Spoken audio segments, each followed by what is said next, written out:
Hey guys, I hope everyone is having an amazing day as I am. And as you can see, this is a sort of lengthy video, maybe longer than what I usually would post, but I really wanted to talk about this, and yeah. So before we get into the video, don't forget to like, subscribe, hit the notification bell, and comment down below. And without further ado, let's get started.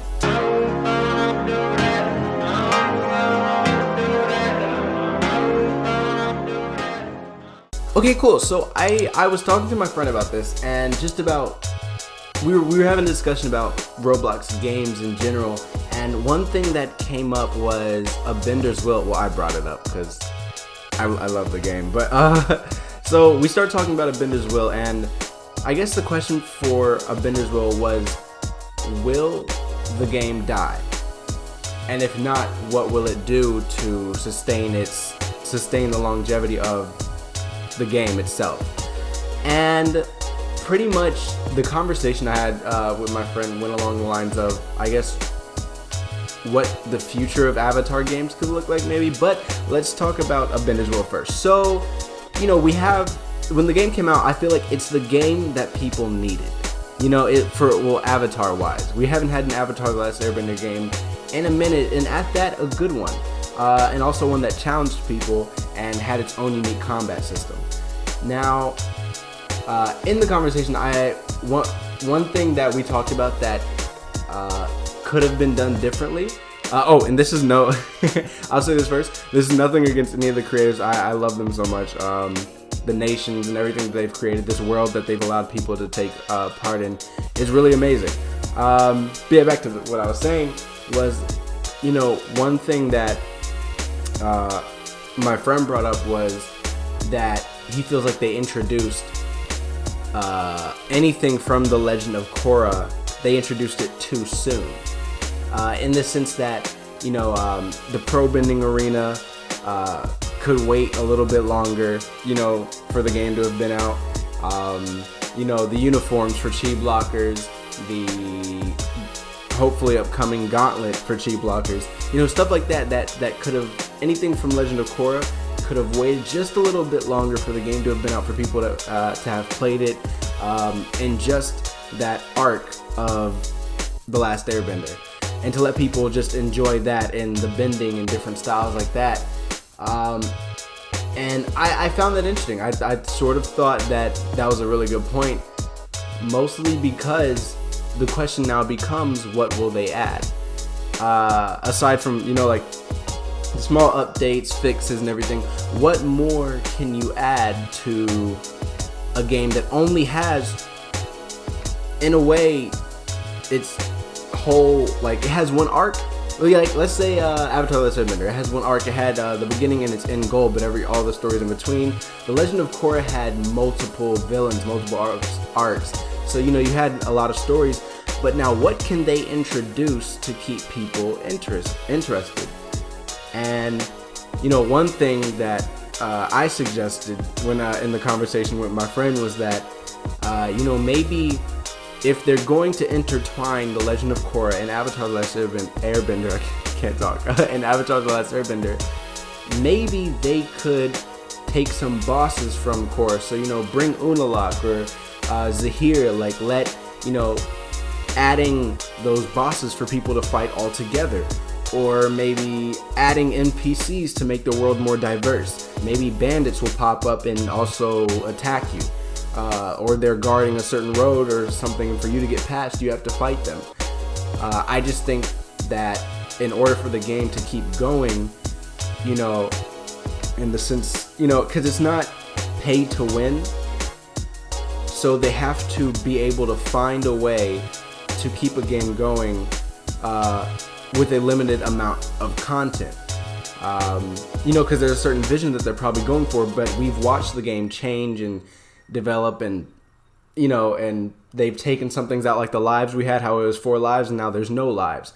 At first you lost all of your money, and now you lose 1/3 of your money. So we're watching the game change, but I think that in adding things like bosses and NPCs, you give people a reason to grind, in the sense that hold on, my computer almost turned off. You give people a reason to grind in the sense that as of right now, all we do is we go collect our berries or our wood. We do a mission. We go to the south. I was going to say the South Pole. We go to the Southern Water Tribe. We deliver the same messages, and we just repeat the cycle until we collect enough money for these sub-elements to come out. But then what? We just go back to doing it again until eventually they've added all the weapons they can, all the clothes they can, until eventually we are left with, you know, a game essentially that we've overplayed. And I think that not one cool thing, but, you know, I'm excited in the sense that they can draw from, since they've intertwined both worlds of Avatar: The Last Airbender and Legend of Korra, they can add things that previously weren't there. Let's say, oh my god, brain fart. I can't even. Republic City, yeah. They could build Republic City. They could build cars. There's so many things that they can add in Republic City. They can just really change things as they go. If they wanted to, they could even scrap how islands look now and change them to match the Legend of Korra. Because I feel like in the Legend of Korra, there's a lot more to do. Or even which I think would be extremely cool, is if they do massive events. Maybe they can have the actual Fire Lord and the Fire Nation against everyone else. That would be really hectic. But find a way maybe to incorporate some of the large battles that we all loved watching.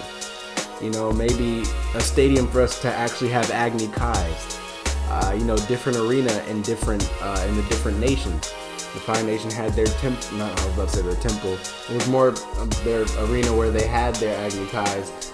I don't know. Just there's so much they can do. They can even create stuff if they wanted to. But I'm not sure where they want to go with it personally. But you know, in creating a world like this. What I thought was interesting. I thought it was interesting because I brought it up. For future Avatar: The Last Airbender games that get made, I thought it would be pretty cool. I thought it would be pretty cool if we had an Avatar game that was based on leveling. I haven't seen any Avatar games that were honestly built off of leveling. Or take for instance, for those of you that have played Dragon Ball Online Generations, what if we had a game like that, but it was in the style of Avatar: The Last Airbender? You know, making a system where you can train under those masters. You can go train under Bumi, under Toph, under certain people, and that would allow you to not only fight, you know, some of our favorite characters, but it would allow us to learn a plethora of moves. Like there would be no limit. Any moves that we've seen in the show, and also ones you can create. Because again, they bended the earth, so you don't just have to stick to the moves we saw on the TV show, because it's honestly about creativity.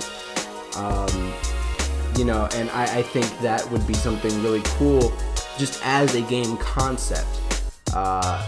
You know, like to really show the difference. There'd really be a difference between the Master Earthbenders and the non-Earthbenders. Well, not the non-Earthbenders, but you know, like the new Earthbenders. Or like, you know, the difference between fighting someone who is a Dai Li level person. I'm speaking from Earthbender, from the Earthbending side, because I am an Earthbender and I'm in the Earth Nation. But you know, for there to be a difference between fighting a Dai Li agent and maybe an Earthbending master, and you know, in training under the Dai Li, you'd have different moves that you could learn.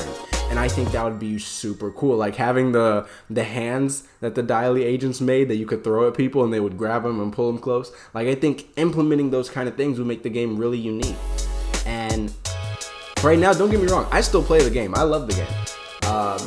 But I was thinking about the future of it and seeing, you know, and wondering how far will they be able to take it.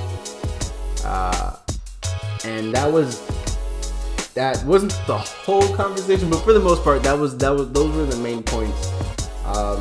You know, because we've been seeing, like, if you've been paying attention to the number of players that have been playing it, they've been dropping lower and lower, and then they'll jump back up, and then they'll fall back down a little bit, just a little. But you know, the game, you know, people are starting to play it less, which sucks because it's really fun for those that really love the battling side of it, you know, the combat. As I do, I love clapping people, you know, I love clapping exploiters and hackers, because genuinely some of them are really bad, even with hacking. So it's pretty funny. And on the note of exploiters, I think that's also killing the game. It's making it not fun, even though they've left us, you know, with we only lose 1/3 of our money, and you know, it's just being attacked by an exploiter after you've been playing the right way.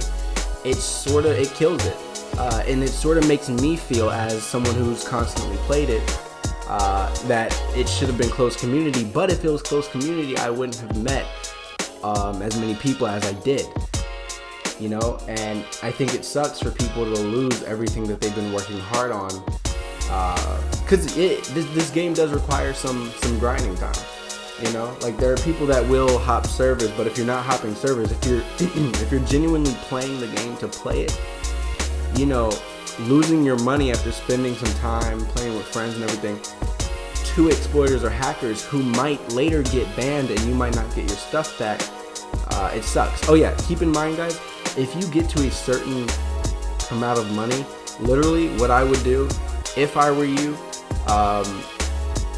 honestly, record it. That way you can be able to show it later, be like, hey, an exploiter grabbed me, this is what happened. Also, on the fact of chi, you know, like when you lose experience after being killed, it's just like, you know, what could you have done? And also, there are some people that will, I can't even remember what this one guy did. It was just really annoying. Never mind, I can't even remember. I'll think of it later. But, you know, I know one thing that I do. I have a friend who plays, and so what I do is I'll collect as much money as I can, and I'll leave the money on his account, only because he plays every now and then. But when he does play, he's like super low-key about it. I don't know how, but, you know, I leave the money with him because sometimes he just doesn't play, or maybe sometimes I think one time he spent my money, which I wasn't honestly upset about because he only spent like 100, and I collect like 400 or 300 easy, so it's just like I wasn't upset. But I leave it with a friend sometimes. It makes the game easier.